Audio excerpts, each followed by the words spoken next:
The isolation of the house was a physical weight. It pressed against the window panes, a heavy, suffocating darkness that stretched for 6 miles in every direction. I spent the entire afternoon pulling miles of black wire through the crawl spaces, mounting the 4 cameras. I needed the control. I needed to see the perimeter. I needed to know that the empty spaces around me were truly empty. By 11 at night, the system was live. I sat at my desk in the corner of the living room. The only illumination came from the pale, clinical glare of the 4 square feeds on the monitor.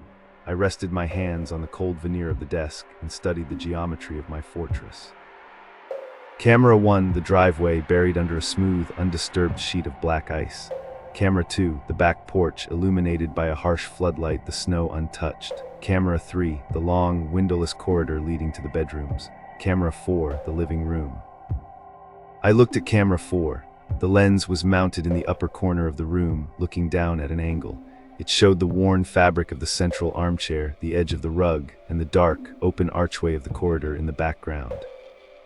It also showed me.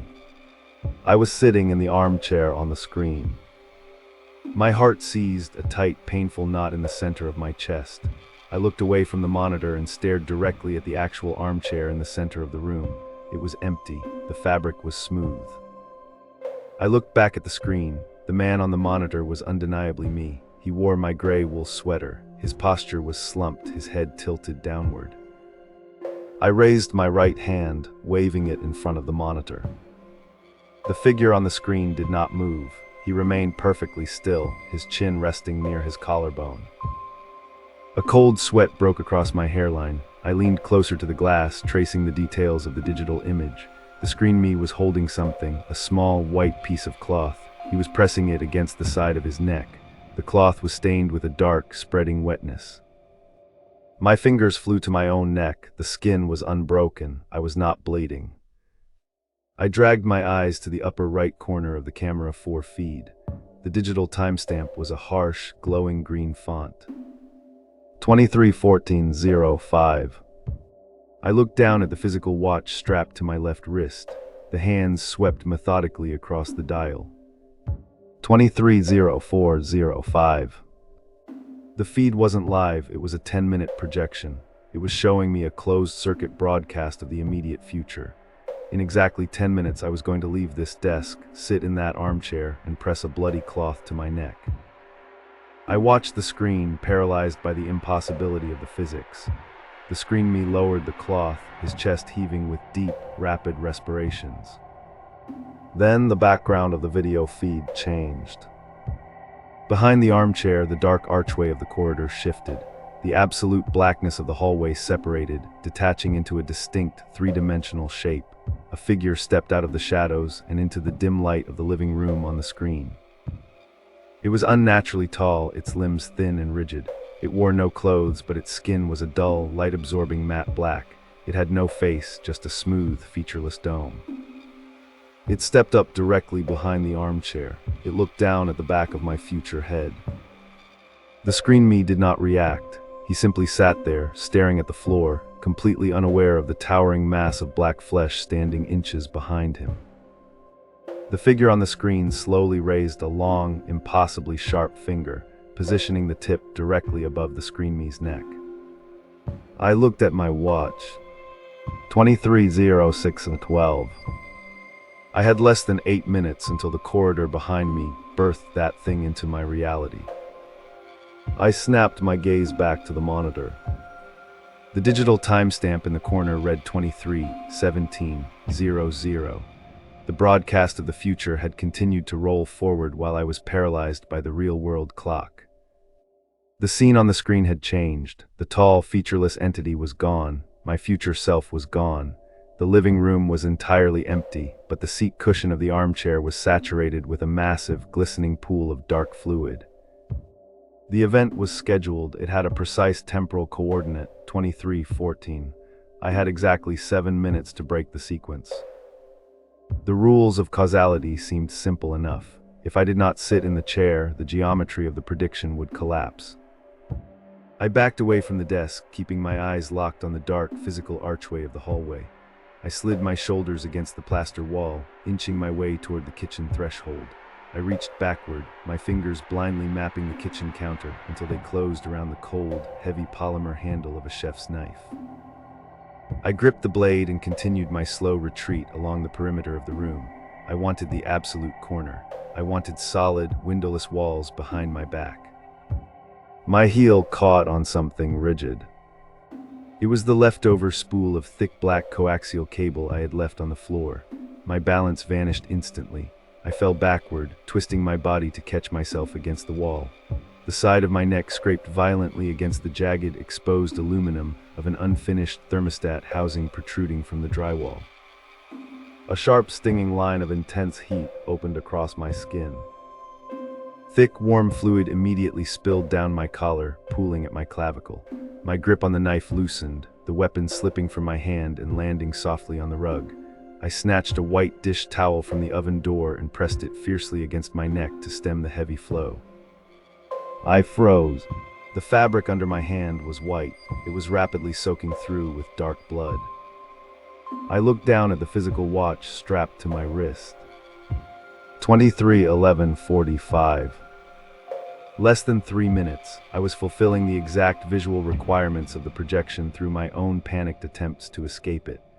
The future wasn't a script I could rewrite, it was a funnel, and my struggles were only greasing the sides. I looked up at camera 4, mounted high in the corner near the ceiling. Its small red recording light was a steady, unblinking eye. If the camera did not exist, it could not broadcast the future. If the digital feed died, the timeline had no anchor. But the camera was bolted into the ceiling, joist directly above the armchair. I moved toward the center of the room, my vision swimming, black spots blooming at the edges of my sight from the sudden blood loss. I climbed onto the seat cushion of the armchair to gain the height I needed, my right hand still pressing the bloody white towel to my neck.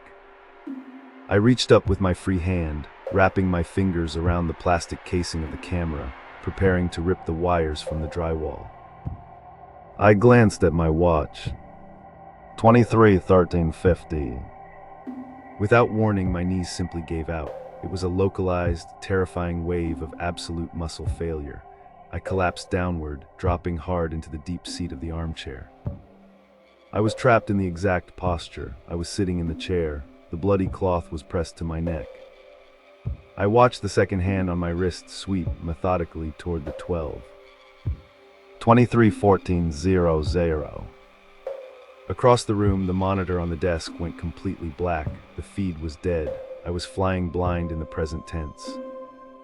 I slowly lifted my eyes from the dark screen and looked directly at the physical archway of my hallway.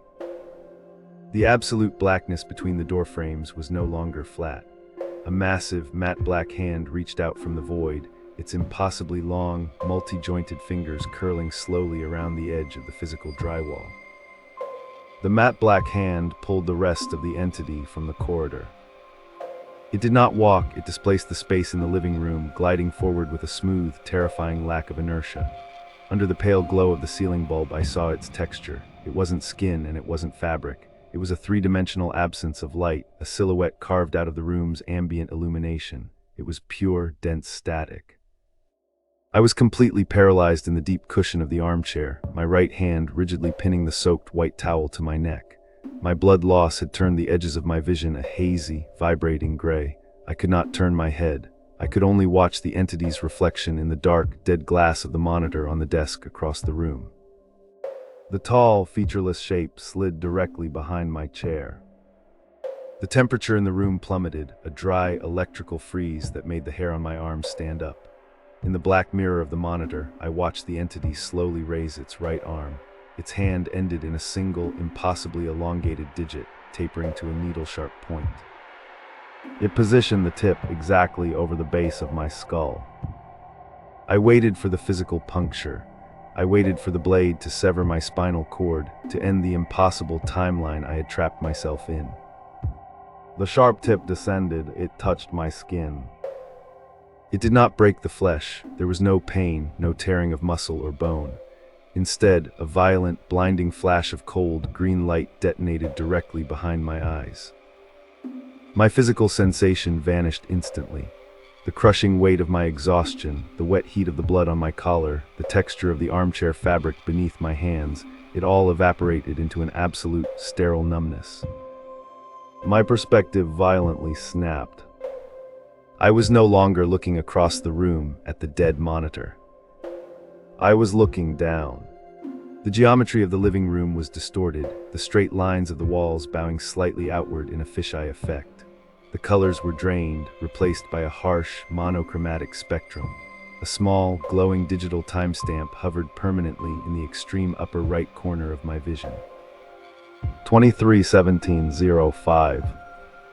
I was suspended in the upper corner of the ceiling. I was looking through the lens of camera 4.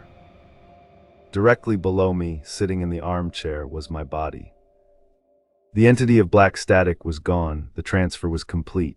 From my high, fixed vantage point, I watched my own physical form lower the blood-soaked towel from its neck.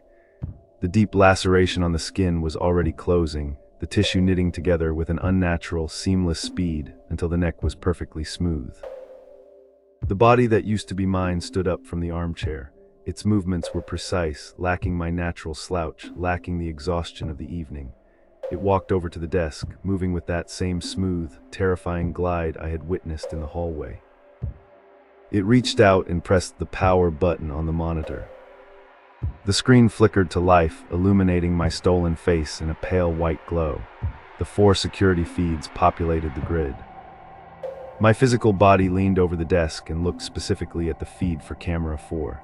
It looked at the screen, and then it slowly tilted its head upward, tracing the line of sight across the living room until its eyes locked directly onto the ceiling corner, directly onto me.